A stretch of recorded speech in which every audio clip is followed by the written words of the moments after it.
Welcome to Tenor Tech, where I solve the problems you didn't even know you had. You start with essentials. Make sure your device has enough battery and a stable network. Open Settings and go straight to Apps or Applications Manager. This is where app defaults live. Once there, locate the ML app or the launcher that should return you home. Tap it to access storage and permissions immediately. You need to clear caches and check permissions next. This avoids wasted steps and places you exactly where fixes happen. You'll clear transient problems first. Open storage, choose clear cache. If instability persists, clear data will reset the app state. Next, return to App Info and select Open by default, then clear defaults so the system stops forcing the wrong screen. Once done, go to Default Apps or Home app and ensure the correct launcher or system home is selected.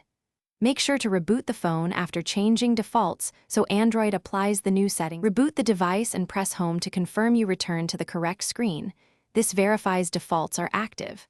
If the problem persists, uninstall app updates or reinstall the problematic app to remove corrupt binaries. Should issues continue, boot into safe mode to test for third-party interference. If Home works there, a recently installed app is the culprit. Finally, if nothing helps, back up important data and perform a factory reset as a last resort. Thanks for watching. Subscribe to keep your life in tune.